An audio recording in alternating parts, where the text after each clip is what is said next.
I exposed my wife's secret contempt and fake image at her elite party. My revenge speech shattered her mask, ended our marriage, and set me free. I wasn't even part of the conversation, but sometimes life hands you the truth when you least expect it. That night, my wife had invited a few of her close friends over for dinner. It wasn't unusual. She loved playing hostess, showing off the house, the expensive furniture, the meals she didn't cook but made sure looked impressive. I had no issue with it. I had always believed in giving her what she wanted. If she enjoyed having friends over and feeling like she lived a life of luxury, fine. I was happy to provide, or at least I had been. I had just come home from work, exhausted as usual. I went straight to the kitchen to grab a drink before heading upstairs to change. That's when I heard it. One of her friends laughed and made a joke about how lucky my wife was to have such a comfortable life, something about how she never had to stress about bills, work, or anything, really. It was a harmless comment, at least that's what I thought, but my wife's response was what stopped me in my tracks. "Marriage is like sleeping next to an ATM," she said, laughing. The room erupted in giggles. "I mean, why stress about money when you got someone who keeps the funds flowing?" she continued, clearly enjoying the attention. "I don't even have to ask most of the time, he just handles it, as he should." I felt my fingers tighten around the glass in my hand. As he should. That was what did it for me. The entitlement, the complete disregard for everything I had done, everything I had worked for. She wasn't talking about me like I was her husband, someone she loved, someone she respected. No, I was just an ATM, a provider, a financial safety net. I should have walked into that room right then and there, should have confronted her in front of her friends and let her see just how much those words had cost her. But I didn't. I stayed quiet, hidden in the kitchen, listening to them joke about how great it must be to have a husband who just pays for everything without question. "You don't even work," one of her friends teased. "How did you manage to set this up so perfectly?" She grinned. "Simple, marry smart, not hard." More laughter. I felt something inside me shift. I wasn't angry. I wasn't sad. I was done. I set the glass down carefully on the counter, taking a slow breath. I had given this woman everything, my time, my money, my effort. I had built a life with her, thinking we were partners, but in her eyes, I was nothing more than a financial convenience, a walking paycheck. I didn't listen to the rest of the conversation. I didn't need to. I walked upstairs, changed my clothes, and sat on the bed for a long moment, staring at nothing in particular. A part of me wanted to believe she hadn't meant it like that she was just joking, caught up in the moment, trying to entertain her friends. But deep down, I knew better. A joke like that only comes so easily when there's truth behind it. I had heard enough. Now it was time to act. I didn't say anything that night. I didn't confront her. I didn't let on that I had heard every single word. Instead, I did something I should have done a long time ago. I started paying attention. For years, I had been moving through this marriage on autopilot. I worked hard, made money, and provided a comfortable life. I never thought twice about covering all the bills, the vacations, the shopping sprees, the unnecessary emergency expenses that always seemed to come up. I told myself it was normal. I told myself I was taking care of my wife the way a husband should. But after what I had overheard at dinner, I realized I had never really stopped to ask myself an important question. Was this even a marriage, or was it just a financial arrangement disguised as one? The next morning, I sat at my desk, logged into my bank accounts, and started pulling up the numbers. At first, it was just curiosity. I wanted to see exactly how much money I had spent on her in the past few months. But the deeper I dug, the worse it got. There were credit card charges for designer clothes, dresses, handbags, shoes, things I had never even seen her wear. Thousands of dollars gone, just like that. Spa days, nail appointments, Ubers to brunches at overpriced restaurants, random Amazon purchases that added up to an absurd amount. Then came the big ones, a $5,000 charge for a weekend getaway with her friends that she had told me was a work retreat, jewelry she had claimed was a gift from her mother, expensive home decor that she swore was on sale. But the receipts told a different story. I sat back in my chair, staring at the screen. She wasn't just spending my money, she was burning through it like it was endless. And I had been blind to it. It wasn't just the money, though. It was the pattern. I thought back to the last time she had done something for me, something that didn't involve her spending my money. When was the last time she had made dinner for me just because? When was the last time she had planned a date night without expecting me to foot the bill? When was the last time she had even asked me how I was doing? The answer was simple. She never had. I had been so busy working, providing, making sure she was happy, that I never noticed I was the only one giving in this relationship. She didn't contribute emotionally, financially, or even in the smallest ways that make a marriage a partnership. She simply took, and what made it worse, she felt entitled to it. I remembered how easily she had laughed when she called me an ATM, how casually she had said, "as he should," as if my entire purpose in this marriage was to fund her lifestyle. I closed my laptop. It was clear now. She didn't love me. She loved the benefits of being with me, and that was something I could no longer ignore. I wasn't going to argue. I wasn't going to beg for respect or try to convince her to see me as more than a financial provider. No, I had already seen everything I needed to see. She had spoken freely, and I had listened. Now it was time for action. That night, after she went to bed, I stayed up, logged back into my accounts. This time, I wasn't just looking. I was making changes. First, I canceled all the credit cards she had access to, every single one. The ones she used for shopping, the ones she used for brunches, even the ones she kept in her name but were linked to my account. I didn't just cut them off, I closed them entirely. Then I changed the passwords to my bank accounts. No more easy transfers, no more impulsive spending sprees, no more withdrawals she didn't need to justify. Next, I reviewed the automatic payments, subscriptions she had signed up for, luxury services she enjoyed. Gone. The monthly spa membership, canceled. The private gym she barely used but insisted on keeping, canceled. The personal stylist that sent her new clothes every month, definitely canceled. I sat back and exhaled. For the first time in years, I felt like I was taking control of my own life. The next morning, I waited. I didn't say anything. I wanted to see how long it would take her to realize something had changed. It didn't take long. By noon, my phone buzzed. A message from her. "Hey, my card got declined. Can you check if there's something wrong with the bank?" I ignored it. 10 minutes later, another message. "Babe, I think there's a problem with our credit account. I tried using my other card, and it's not working either." I still didn't answer. Then came the phone call. I let it ring. When I finally walked into the living room, she was sitting on the couch, phone in hand, frustration written all over her face. "Did something happen with the bank?" she asked, as if this was some kind of mistake. I sat down across from her. "No," I said simply. "I cut off the cards." She blinked. "What?" I closed the accounts, canceled the subscriptions, changed the passwords. "You don't have access to my money anymore." The silence that followed was thick. For a second, she looked like she was about to laugh, as if I had made some kind of joke, but when she saw the look on my face, the amusement faded. "You're kidding." "No, I'm not." Her expression shifted. Confusion, then disbelief, then anger. "Why the hell would you do that?" I leaned back. "Because I finally realized what this marriage actually is, and I'm done being used." She scoffed, shaking her head. "Oh, come on. Is this because of that stupid conversation with my friends? You're overreacting." I stared at her. "Am I?" She rolled her eyes. "You're my husband. It's normal for you to take care of me. That's how relationships work." I almost laughed at the audacity. "No, that's how our relationship has worked. But that ends today." Her frustration boiled over. "So what, you're just going to cut me off like I'm some stranger?" I didn't hesitate. No, like someone who never valued me beyond what I could give. I expected her to argue more, maybe try to guilt-trip me. But instead, she just sat there, eyes darting around the room, as if she was processing what this actually meant. No more unlimited spending, no more safety net, no more effortless luxury. For the first time in years, she was going to have to stand on her own, and she had no idea how. She sat there, silent. For the first time in years, she didn't have a quick response, an excuse, or a manipulative twist to throw back at me. She wasn't used to being told no. But that moment of quiet didn't last long. Her eyes flashed with anger. "You can't just do this," she snapped, standing up. "You can't just decide one day to cut me off like I'm some stranger. We're married." I leaned back in my chair, arms crossed. "Are we?" That hit her. I saw it in the way she tensed, but she wasn't the type to back down easily. "Of course we are. And a marriage, the husband is supposed to provide." I let out a short laugh. "That's the problem. I've been providing everything, and you've been taking. That's not a marriage. That's a one-sided financial arrangement." Her face twisted in frustration.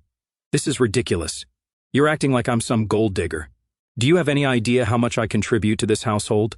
I raised an eyebrow. "Go ahead, tell me." Silence. I didn't let her off the hook. "You don't cook. You don't clean. You don't work. You don't contribute financially. You don't even plan things for us. Every vacation, every dinner, every gift, you just receive. So go ahead, tell me what exactly you bring to this marriage." Her jaw tightened, but she had nothing. I nodded. "That's what I thought." She scoffed, shaking her head. "Oh, come on, this is insane. Are you seriously doing all of this over one stupid joke I made with my friends?" "That joke," I said coldly, was just confirmation of something I should have seen a long time ago. She threw her hands up. So what now? You're just going to starve me? Make me suffer? That's abuse, you know. I exhaled, keeping my voice even. No, what I'm doing is setting boundaries, something I should have done a long time ago. Her anger grew. You're punishing me. I shook my head. I'm protecting myself. I watched as realization settled in. This wasn't just a temporary change. This wasn't just some lesson I was trying to teach her. This was permanent. She tried another approach, her tone softened. Baby, let's talk about this. I get that you're upset. I get that what I said hurt you, but we can work through this. I let out a breath. How are you suddenly going to start contributing? Are you going to get a job? Are you going to stop treating me like a paycheck? She hesitated. It was the first time I saw fear in her eyes. Not fear of losing me, but fear of losing the life she had built off of me, and that was all I needed to see. No, I said, standing up. We're done talking. I'm done being used, and you're done living off me. She crossed her arms, her last defense. So what are you saying? You want a divorce? I met her gaze without hesitation. I want you out. That knocked the wind out of her. You can't just kick me out. This is my home too. I nodded, which is why I already spoke to a lawyer. I'm handling this the right way. You'll get your fair share, but you won't get another dime from me beyond that. Her mouth opened and closed, as if trying to form an argument, but she had nothing, because deep down she knew she had nothing. No backup plan, no skills, no independence. She had built her entire life around what I provided, and now that life was collapsing, she didn't move. She just stood there staring at me, as if I had just flipped her entire world upside down. And in a way, I had. For years she had lived in comfort, never once having to worry about bills, responsibilities, or what it actually meant to contribute to a household. I had allowed it. I had let myself believe that this was just how things were supposed to be. But now, with the safety net gone, she was finally realizing just how fragile her position really was. She wasn't prepared for this. I saw the wheels turning in her head. She was searching for a way out of this, a way to regain control, to twist the situation back in her favor. And then it came, the manipulation. She sighed and sat down, suddenly looking smaller, more vulnerable. I didn't think you saw me this way, she murmured, eyes downcast. I thought we were a team. I almost laughed at the irony. A team? Now she wanted to talk about teamwork. I kept my voice steady. A team means equal effort. What effort have you put into this marriage? She swallowed hard. I support you, she whispered. I've always been there for you. Being present in a house I pay for isn't support, I said flatly. You didn't build anything with me. You just enjoy the results of my work. She flinched, and for a split second, I saw something real, panic. But not because she was losing me. No, she was panicking because she was losing the lifestyle. I knew what was coming next before she even said it. If you kick me out, where am I supposed to go? She asked, voice trembling just enough to sound pitiful. I leaned forward. That's not my problem. Her eyes widened. I think that was the moment she truly understood I wasn't bluffing. She tried again. I can change. I shook my head. No, you can't. And even if you could, I wouldn't believe it. Her face twisted, and just like that, the vulnerability act was gone. Now she was angry, so that's it, she spat. You're just throwing me away. I didn't let her bait me. No, I'm refusing to be used anymore, she scoffed. You're pathetic. You think you can just replace me? I met her glare without hesitation. I don't need to replace you. I need to remove you. Silence. Then she tried one last desperate move, the guilt trip. You know, you're not as good of a husband as you think you are, she said, voice sharp now. I put up with a lot from you too. I smirked. Like what? The endless financial support? The house? The luxury? The vacations? She had nothing. I stood up, walked to the door, and opened it. You can pack your things, or I can have them sent wherever you end up. Your choice. She stared at me, as if waiting for me to take it back. I didn't. This was the moment where she could have proved me wrong, where she could have admitted that she was wrong, that she wanted to make things right, that she actually cared. But she didn't. She just grabbed her phone, stormed off upstairs, and slammed the bedroom door shut. She slammed the bedroom door so hard the walls shook.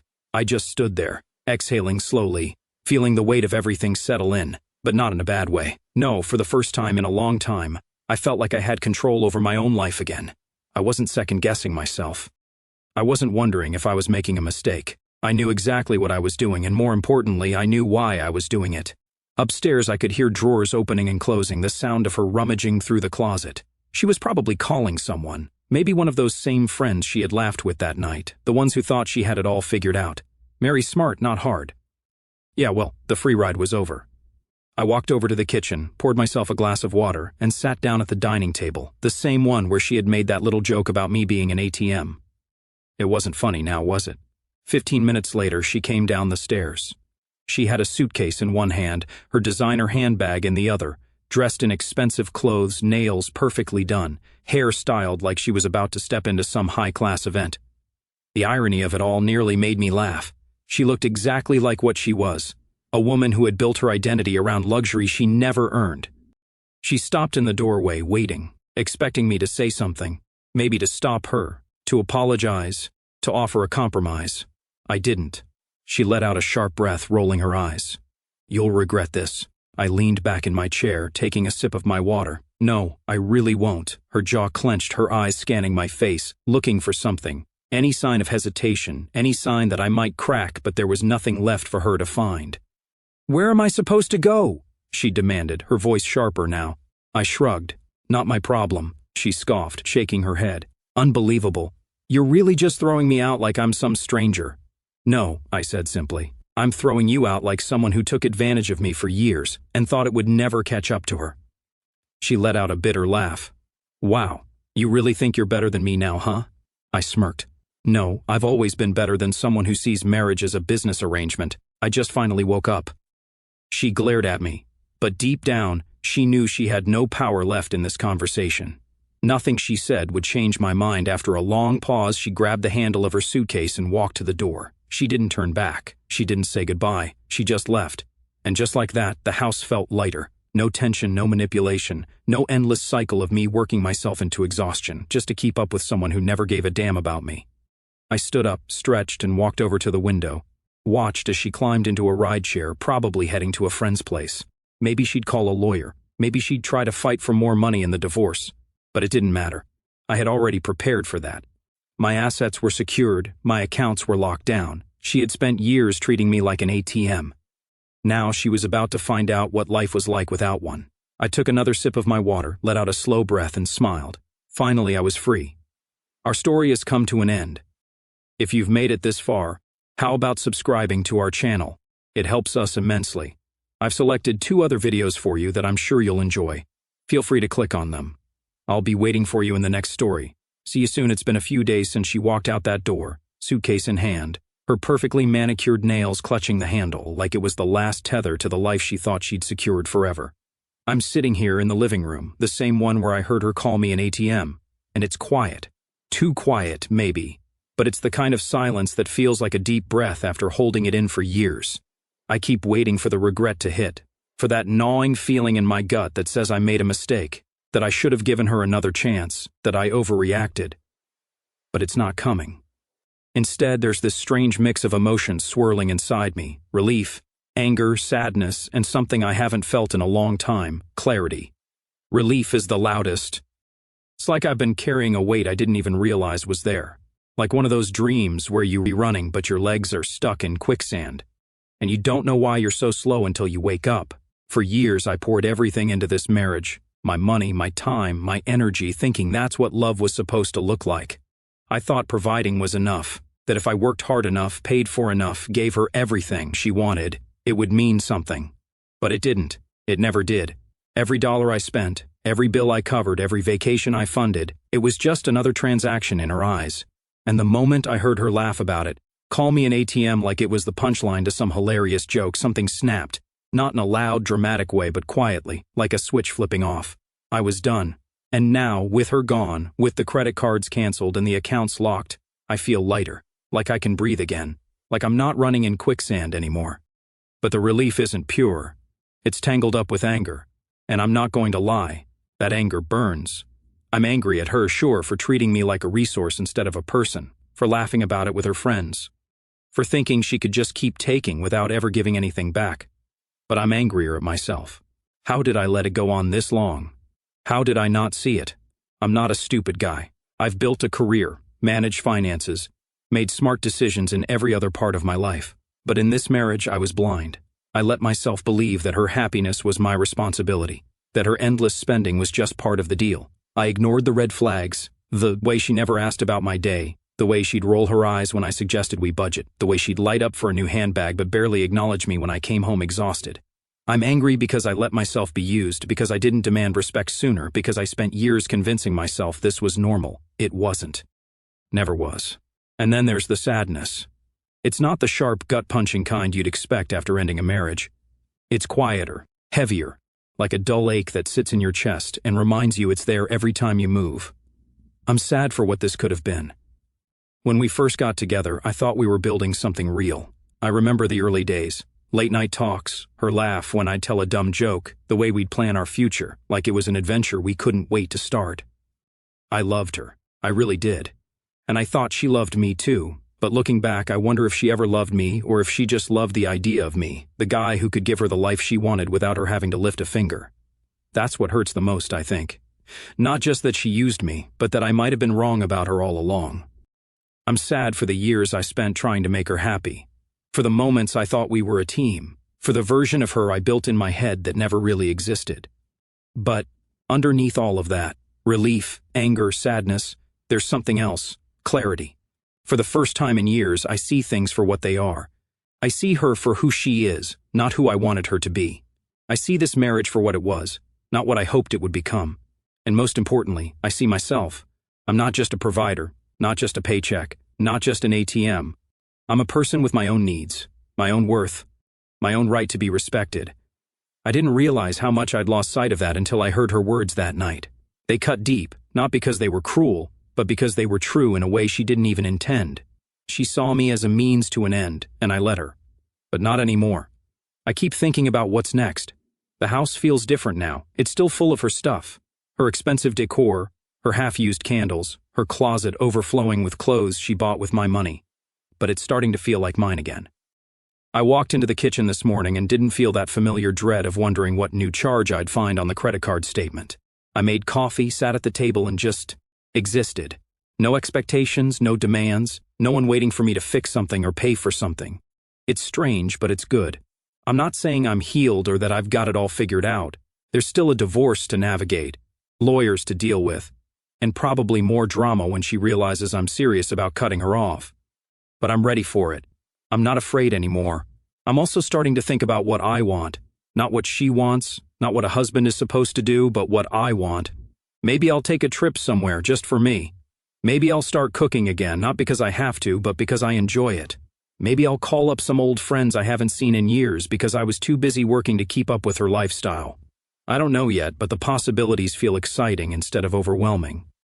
For the first time in a long time, I feel like my life is mine to shape. There's a part of me that wonders if she'll ever understand what she lost.